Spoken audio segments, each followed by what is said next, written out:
Cela en mettant à profit les retombées économiques attendues de l'industrie pétrolière et gazière. Woodside, explorateur et producteur mondial d'hydrocarbures à succès, compte apporter au Sénégal son expertise et savoir-faire pour progresser cette opportunité avec ses partenaires de la coentreprise. 11 puits ont été forés avec succès sur ces 3 dernières années, incluant notamment le premier puits en eau profonde du Sénégal, révélant ainsi un nouveau bassin d'hydrocarbures, ce qui a entraîné l'attention de l'industrie pétrolière et gazière sur le Sénégal. Le champ SNE contient du pétrole et du gaz. Il est enfoui sous une profondeur de plus de 2 km sous les fonds marins et se répartit sur une vaste zone, large de plus de 400 km². Il est proposé un développement du champ SNE par étapes successives. Woodside a identifié la localisation optimale des puits prévus lors de la première phase du développement. Ces puits seront forés par quelques-unes des plus performantes unités de forage mobile du monde. Ces unités de forage vont se déplacer 3 années durant dans le périmètre du champ pour forer les puits prévus dans la première phase du développement. Après l'achèvement du programme de forage, viendra l'étape d'installation des têtes de puits sous-marines. Ces équipements sont spécialement conçus pour assurer une extraction sécurisée et contrôlée des hydrocarbures. Jusqu'à 26 puits seront entreconnectés par un réseau étendu de conduits composé de lignes de flux et d'ombilicaux ayant pour fonction de relier les puits à l'unité de production.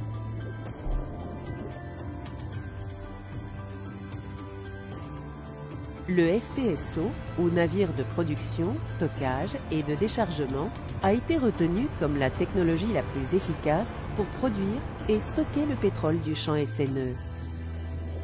Il faudra compter au moins 1 mois pour installer la colonne montante du FPSO qui sera amarrée en permanence sous l'eau, sous une profondeur d'environ 780 mètres. Le FPSO est conçu pour traiter tous les fluides, en toute sécurité et dans le respect des normes internationales. Le système est conçu pour supporter les prochaines phases du développement en tenant compte de l'expérience engrangée en phase initiale, mais également des possibilités de raccorder de nouvelles découvertes ou d'acheminer le gaz du champ SNE vers les côtes sénégalaises. La logistique et l'approvisionnement auront à jouer un rôle important. En effet, le personnel opérationnel séjournera à bord du FPSO plusieurs semaines d'affilée par rotation. Il sera également transporté depuis et à destination de Dakar par un vol de 30 minutes en hélicoptère. Le projet nécessitera aussi beaucoup de biens, dont un certain nombre sera acheté localement. Des navires de soutien spécialisés transporteront ces matériels, équipements et fournitures depuis les entrepôts à terre jusqu'au FPSO. Sous réserve de toutes les autorisations requises, le premier baril est attendu en 2022. Les premiers déchargements de pétrole en provenance du FPSO marqueront le début de la production et une étape clé du futur énergétique du Sénégal. Une fois mise en service et pleinement opérationnelle, la phase 1 de développement du champ SNE prévoit une production de jusqu'à 100 000 barils de pétrole brut par jour. Une production responsable du pétrole assurera au Sénégal des bénéfices économiques et sociaux sur le long terme. Woodside et ses partenaires de la coentreprise sont engagés aux côtés du gouvernement de la République du Sénégal pour commercialiser les ressources en place dans les meilleurs délais et de manière optimale. Importante découverte d'hydrocarbures au large de Sangomar, Saint-Louis et Kayar, le Sénégal va entrer dans le cercle restreint des pays producteurs de pétrole et de gaz entre 2021 et 2023. Pour entamer cette nouvelle ère, notre pays dispose d'ores et déjà de plusieurs outils techniques et institutionnels lui permettant de se préparer à gérer ce changement majeur dans son histoire. Il y a tout d'abord Petrosen, la société des pétroles du Sénégal, détenue à 100% par l'État du Sénégal, et placée sous la tutelle du ministère du Pétrole et des Énergies. Créée en 1981, Petrosen est riche de plus de 35 années d'expérience dans les opérations d'exploitation-production. Notre compagnie nationale, bras armé technique de l'État, est un partenaire privilégié des compagnies pétrolières, avec qui elle forme des équipes chargées d'explorer les blocs pétroliers et éventuellement d'exploiter les découvertes en hydrocarbures. Mémoire pétrolière de l'État, Petrosen abrite en son sein une banque de données physiques et numériques qui permet d'améliorer la connaissance du sous-sol sénégalais en archivant tous les résultats des campagnes sismiques et des forages effectués sur notre territoire. Le ministère du Pétrole et des Énergies joue un rôle central dans toutes les procédures administratives relatives à la préparation des contrats pétroliers, leur signature, l'application de leurs clauses, ainsi qu'au contrôle des opérations pétrolières. Le ministère du Pétrole et des Énergies, à travers sa direction des hydrocarbures, joue ainsi un rôle crucial dans l'application de la politique pétrolière du Sénégal. Il s'agit du pilier gouvernemental avec les ministères de l'économie, des finances et du plan et celui de l'environnement et du développement durable, sur lequel s'appuie la mise en œuvre des directives officielles relatives aux activités pétrolières et gazières au Sénégal. Le COS-Pétrogaz, placé auprès du président de la République, est une structure de pilotage, de coordination et de suivi du secteur pétrolier et gazier afin de mieux assister le président dans la définition, la supervision et la mise en œuvre de la politique en matière de gestion de ses ressources énergétiques nationales. Le COS-Pétrogaz a également pour mission d'assister le gouvernement dans la mise en œuvre des stratégies, programmes et projets pour la promotion et le développement de projets pétroliers et gaziers. Afin de développer l'expertise nationale et de favoriser l'emploi des Sénégalais et Sénégalaises dans le secteur pétrolier, l'État du Sénégal a mis en place l'Institut national du pétrole et du gaz, INPG, à vocation sous-régionale, qui accueillera sa première promotion en octobre 2018. Appuyé par l'expertise pédagogique internationale, l'INPG sélectionnera et spécialisera les meilleurs étudiants, élèves ingénieurs et professionnels sénégalais afin d'en faire des spécialistes opérationnels dès la fin de leur formation. Grâce à une collaboration étroite et continue avec les compagnies pétrolières, l'INPG garantira ainsi l'insertion professionnelle de ces spécialistes sénégalais à tous les niveaux stratégiques de la chaîne pétrolière qu'il formera. Il contribuera également au renforcement des capacités du personnel de l'administration sénégalaise sur les questions liées au projet d'hydrocarbures. En 2013, soit un an avant l'annonce des découvertes de pétrole et de gaz, l'État du Sénégal a volontairement adhéré à la norme internationale ITIE, ou Initiative pour la transparence dans les industries extractives. L'adhésion à cette norme comporte plusieurs obligations, dont celle de publier tous les contrats signés dans les secteurs miniers et pétroliers, mais aussi celle de recenser tous les paiements effectués par les compagnies à l'État. Suite à son adhésion à l'ITIE, le Sénégal a décidé de créer un groupe multipartite national composé des services de l'État, des compagnies et citoyens regroupés au sein des organisations de la société civile, le Comité national CNITIE. Avec l'appui de son secrétariat permanent, CNITIE Sénégal publie un rapport annuel sur la situation financière et sociale du secteur extractif et œuvre à sa diffusion en langue nationale à travers le pays grâce à l'appui des organisations de la société civile.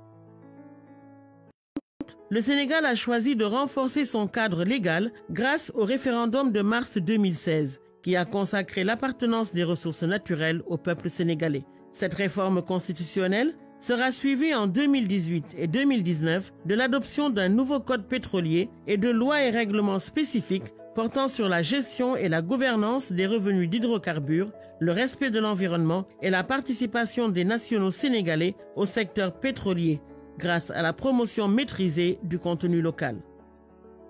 Engagé dans une nouvelle ère de transparence pour une gestion durable du secteur pétrolier et gazier.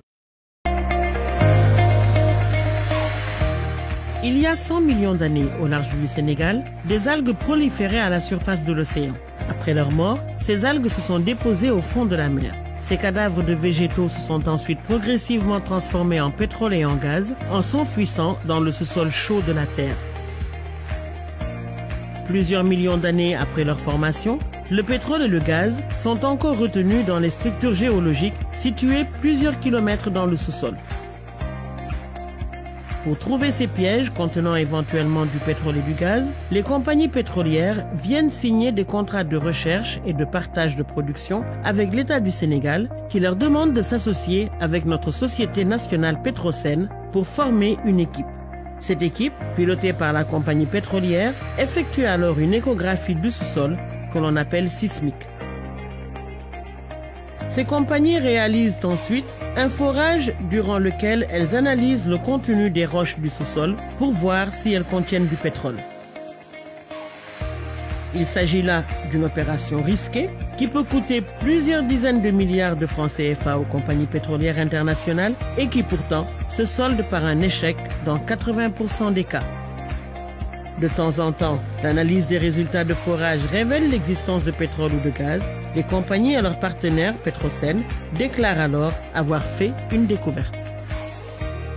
C'est ce qui s'est passé avec les découvertes de pétrole au large de Sangomar en 2014 et de gaz au large de Saint-Louis et Kayar en 2016. La politique d'attractivité menée depuis 1998 par l'État du Sénégal venait enfin de porter ses fruits grâce aux découvertes de SNE, Fan, Tortue, Teranga et Yakar. Pendant 2 ans, les compagnies pétrolières et Petrosen ont évalué ces découvertes de pétrole et de gaz, c'est-à-dire qu'elles ont effectué d'autres forages pour vérifier si le sous-sol à SNE ou Tortue a piégé une quantité suffisante de pétrole ou de gaz facile à extraire du sous-sol. Pendant tout ce temps, un contact permanent a été maintenu avec les communautés impactées. Maintenant, où en sommes-nous? En ce début d'année 2018, les équipes sont en train de mener des études financières et techniques pour voir quelles seront les installations et le budget nécessaires pour exploiter ces différents gisements de pétrole et de gaz.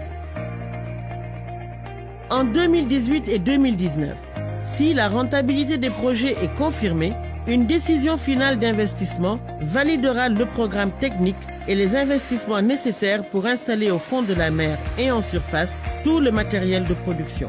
On entamera alors la phase dite de développement qui coûtera aux compagnies et à Petrosen un investissement de plusieurs milliers de milliards de francs CFA. Cette phase d'investissement difficile et technique pourra aussi générer des emplois et des opportunités pour les entreprises sénégalaises qualifiées. Entre 2021 et 2023, la production du gaz au large de Saint-Louis et des premiers barils de pétrole au large de Sangomar va démarrer. Une partie de la production de pétrole et de gaz permettra de rembourser aux compagnies pétrolières les investissements qui ont été effectués pour faire de la sismique, le forage, l'évaluation et le développement. L'autre partie de la production sera partagée entre le Sénégal et les compagnies. Dans ce partage, le Sénégal est toujours assuré de gagner plus de 50% des profits. Comment? Grâce à 3 canaux. La part de l'État dans la production, la part de Petrosen, les impôts et taxes qui seront payés par la compagnie. Depuis 2014, l'État du Sénégal et ses partenaires, les compagnies pétrolières, progressent à travers les différentes étapes qui permettent de débuter la production et de générer les premiers revenus. Après le démarrage de la production de ces hydrocarbures, l'État du Sénégal touchera donc sa part majoritaire dans les profits. La gestion transparente et rigoureuse de ces revenus servira de levier fort dans le développement des secteurs prioritaires du PSE, tels que l'éducation, la santé, l'agriculture, l'énergie, les infrastructures routières et ferroviaires. Le pétrole et le gaz étant des ressources épuisables, une partie de ces revenus sera affectée dans un fonds intergénérationnel pour assurer la solidarité avec les générations futures à travers l'investissement et l'épargne.